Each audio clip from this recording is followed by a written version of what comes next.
What's up guys, thanks for tuning in to West Virginia Astronomy. If you're new to the channel, I do videos about astronomy and astrophotography from the beautiful state of West Virginia. I do image capturing and processing tutorials, gear reviews, and astro vlogs where I visit and photograph the night sky from some of my favorite locations in West Virginia. In this video, we will process two stacked data sets I collected on the Orion Nebula and use Photoshop masking to blend them together. This image processing and blending video is actually part 2 out of 3, so if you haven't had a chance to check out part 1, the actual image capture, and you want to check that out first, you can click on the screen here or in the video description. Also, I will leave a link containing all the raw files in the description for anyone that wants to download and follow along. Feel free to do so. If you've ever struggled with the processing and blending of this beautiful target, stick around, join me as I process the best image of M42 that I've ever captured. Here we are on Photoshop, and I was able to gather 2 sets of data on the Orion Nebula. Set number 1 was about 75 15-second exposures stacked with darks, flats, and dark flats, and session number 2 was 180-second exposures. This is very typical of a deep sky image to look like this straight out of stacking. So I used AstroPixel processor to stack all the data, and this is what I ended up with. So you can see it just almost looks like a completely black image here, and here is the 3-minute exposures straight out of AstroPixel processor also. And you can see if we zoom in here, you can see the core is really blown out here, and that's the reason why we have to take these 2 separate sets. I would have liked to have gotten some 5-minute exposures and also some 5-second exposures, but clouds kind of rolled in throughout the night, so this is all I was able to capture. And I will also leave a link in the description for anybody who wants to download. It's really clean, really nice data. We're going to jump right into it here. We're going to go over to the 15-second exposures first, and if we zoom in here, we can see here's the trapezium stars. You can see we've preserved that detail pretty nicely. It is very dark, so what we're going to do is I'm going to go over here and I'm going to do a threshold layer, and I'm just going to bring this over until basically about here, and this shows me the lightest and the darkest areas of my image. So we're just going to zoom in, and we're just going to take our eyedropper selection tool here, and holding down shift, we're just going to click here, and this will give us our background levels here. So just delete this threshold layer, and we're going to go ahead and just make a couple copies of this layer here. And starting with curves, I'm just going to place a little dot here somewhere close to the data here. I'm just using the arrow keys, and you can see the numbers going up a little bit here. And now I'm going to stamp a new layer, Control Alt Shift and E, and do another curve stretch. I'm just going to click next to the data here, use my arrow keys. You can see our numbers going up here, so Control Alt Shift and E. And we're just going to keep doing that here. Now we can see we're up to 8 in our background. We're just going to keep doing these curve stretches. This data is really good. It can really handle some aggressive stretching. I'm just basically trying to get the background to a more neutral, something that doesn't look like it's too dark.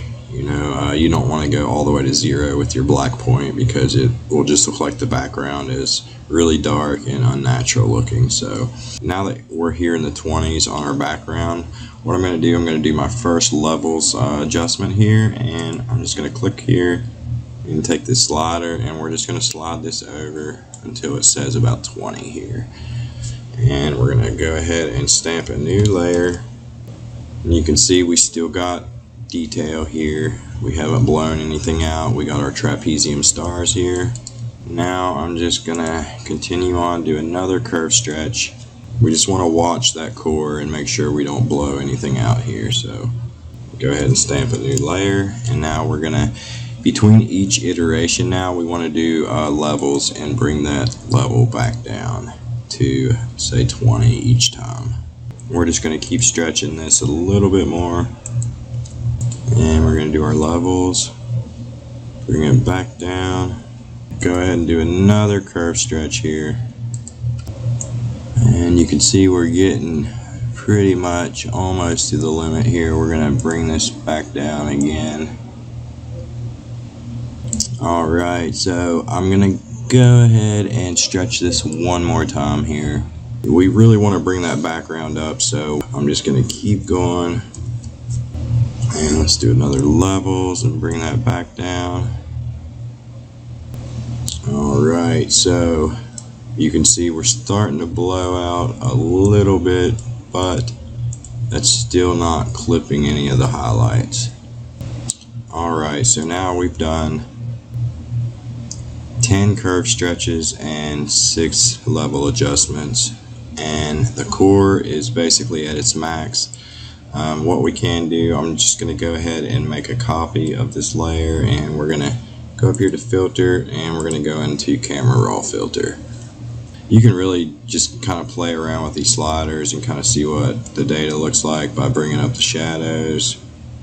So you can bring up the exposure, basically something like that, and then you can see the core starting to blow here. If you just take this highlight, and as long as you didn't clip the data in Photoshop, you should still be able to recover that by dropping the highlights down. And if you want to bring back some of that brilliant white kind of color, just lift the whites up a little bit. About there. We might not go so extreme, because we're just going to lower this back down. I just like to play around here and bring up the black some. And we're really just doing this for this general area right in here. So DA a tad. We'll add a little bit of saturation here. You can see some color noise starting to show here.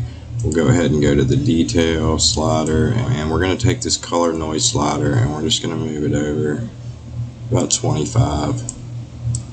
And you can see that color noise just disappears. Click OK, and you can see our core is a lot darker now, so we're going to go ahead and make another copy of this, and we're just going to do another curve stretch. Click right next to the data here and bring it up. Look, let's go ahead and do a levels adjustment, and we're going to bring these levels back down. Alright, and that looks about good. This is about as far as I want to stretch this, I think. You can start to see a lot of noise showing around the edge here. Alright, so now we're going to jump over here to the 3-minute exposures, and you can see already before we do any stretching that this is just completely blown out. So I'm going to do exactly what I just did on the other image here. I'm just going to do it over here, and I'll fast forward the video kind of so you guys don't have to sit here and watch me do the same thing over again. I will come back when I have this one stretched as far as I want it to. So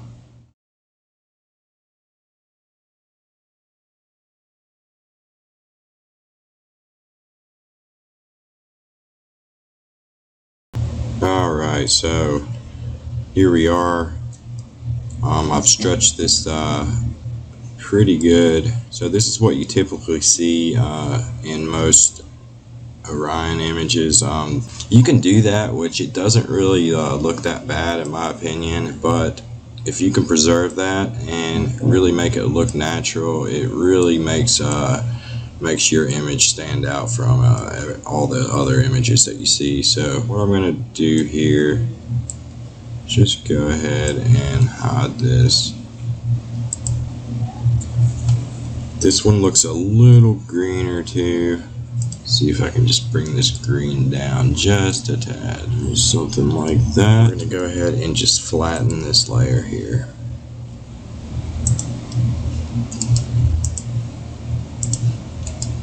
Okay, there's a couple different ways we can do this here. So I'm going to show you the way that I like to do it. So what I'm going to do, I'm just going to flatten both the layers. So we're starting off fresh here. We're going to go over here to this stack, and we're going to Control A, Control C, and that copies the entire thing. We're going to jump back over here to the detail one, and we're going to Control V.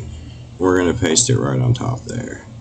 And I can already see that they don't line up exactly, so I'm going to lower the opacity here. Using my move tool, I'm just going to line this back up here. And then we're going to bring our opacity back up. And we are going to add a mask by clicking our little mask tool down here and make sure our paintbrush is black. We're going to go up here to our brush tool, and now anywhere that we paint, it's just going to paint in our background down here. Let me make a copy of this layer first. Make sure you're up here and your layer is selected here. And I'm going to lower this opacity down to 50%. And my flow down to about 35%. Now anywhere that I brush on here, it's just going to brush in our layer underneath, which is our detail. So you can just kind of go around all the stuff that's not blown out on the picture underneath. You can go over it a little bit at a time. And you can see here, we just don't want to get that core, because it's the whole reason for doing all this. You can see our mask over here. That shows the darker one is I've made a couple different swipes across there.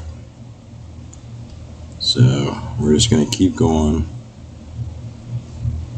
We're just going to paint all this in. And it looks like it's not doing much, but it really is. That's why I got my flow down, so you can really go slow. See exactly what you're doing here. None of this is blown out, so it's okay to just make a couple swipes over it.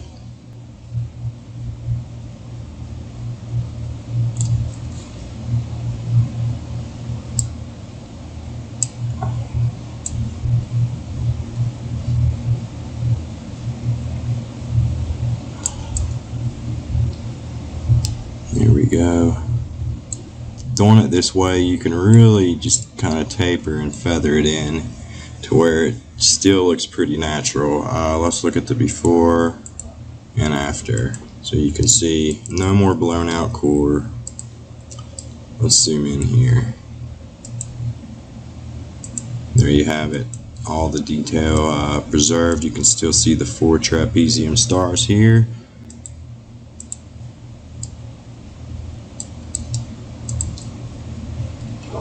Okay, so now what we do, we're going to go ahead and just stamp a new layer. And I'm just going to make a copy of this and make another copy. The top layer here, we're going to change this to luminosity, and we're going to change the layer underneath it to soft light.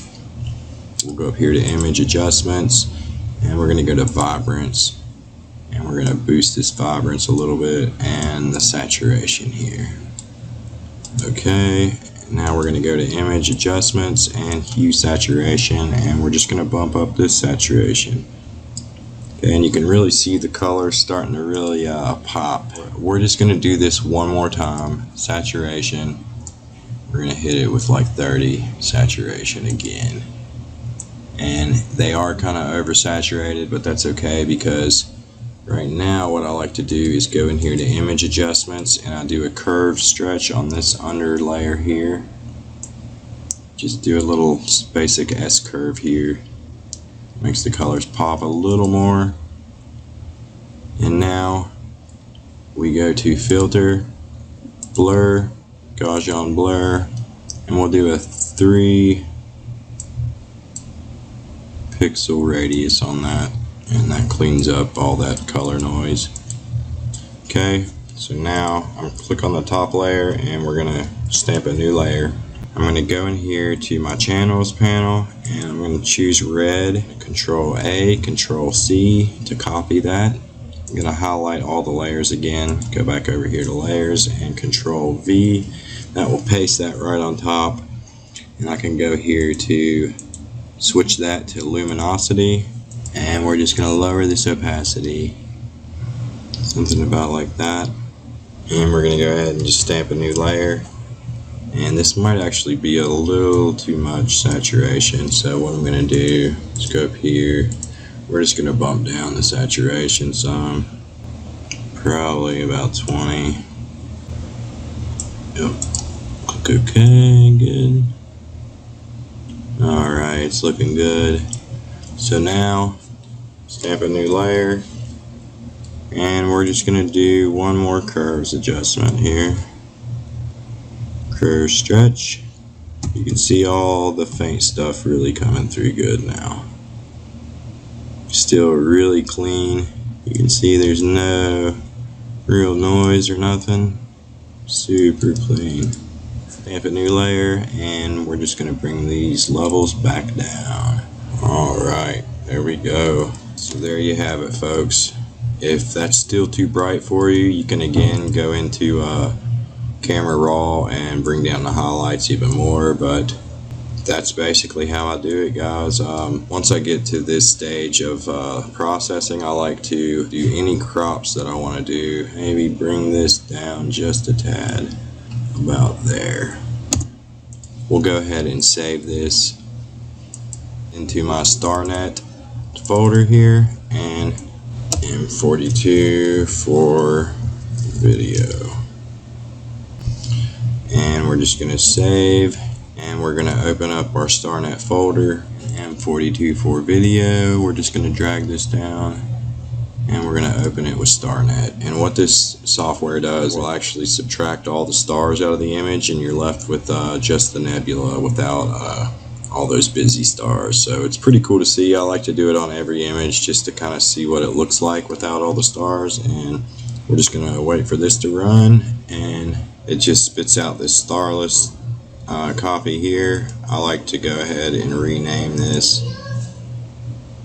starless M42 for video, so I'll know which picture it matches. And then we're just going to open this in Photoshop here, and you can see it looks really cool. All the gas here, we can really see it without all the stars. Now this is a target that I think really looks good with all the stars, but this is a good way. This technique will really shrink those stars down a lot, so I like to go around and make sure that there's no artifacts left over from StarNet. I'll take my healing brush tool here and try to just get rid of these bright halos from the stars, but you really got to be careful because there's data underneath that you don't want to get rid of, so I'm just going to leave that. So I do like to take a minute and just kind of clean it up, make it look good.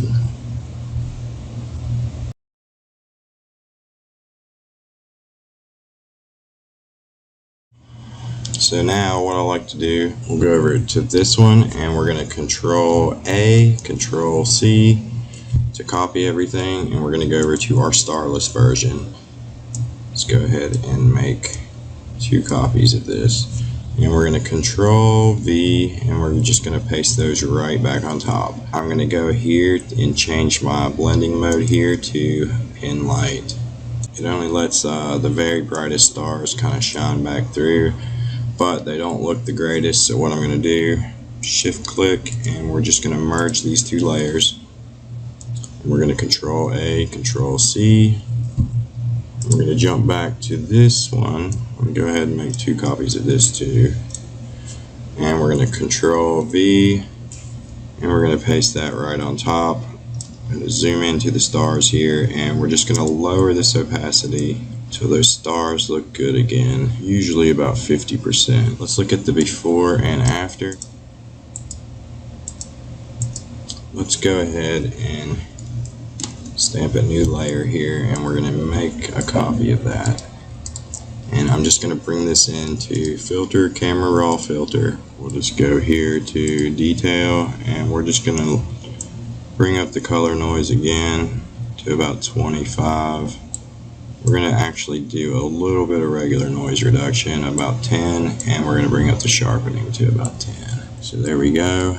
Let's go up here to our basic tab and we're going to drop our highlights. There's still detail there, it is bright, but it's not blown out.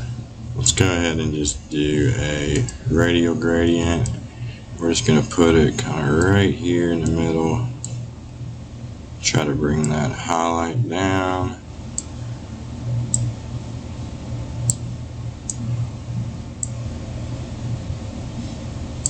And we're going to bring up the whites. So that looks about good.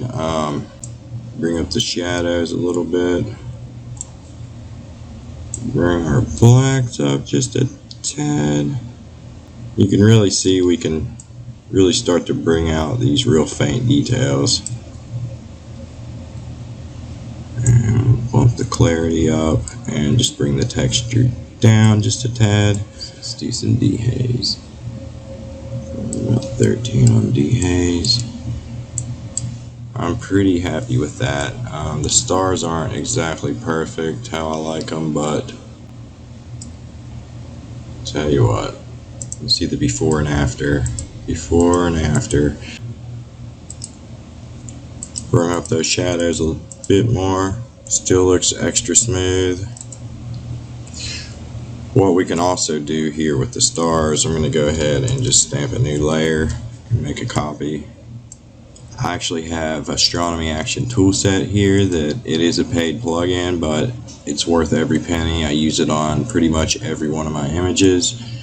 You're able to have all these extra tools that make all these processes in Photoshop a lot easier with just a click of a button. So choose this one, it says select bright stars and play, and it will actually select all the brightest stars in the image. You can go in here to select, modify, expand 2 pixels. That's what I generally like to do.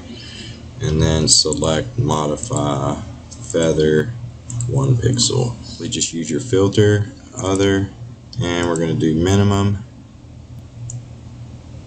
And that will minimize the stars even more. Click OK. And let's go ahead and delete our selection here. And let's look at the before and after. So before and after, before and after. I'm just going to lower this opacity. I don't want the full strong effect. So we'll just go here to about 40%. So yeah guys, that's pretty much it. That's my general process for this particular target. I appreciate everybody who's followed me and has continued to show support and encouragement. The link is in the description for all the raw data that I gathered, and the rest is just personal preference. So yeah, I'm just going to play around with it, guys. That's about all I got. Hopefully you got something out of this video, and Merry Christmas and Happy New Year's, and I'll see you in the next one, guys. Peace.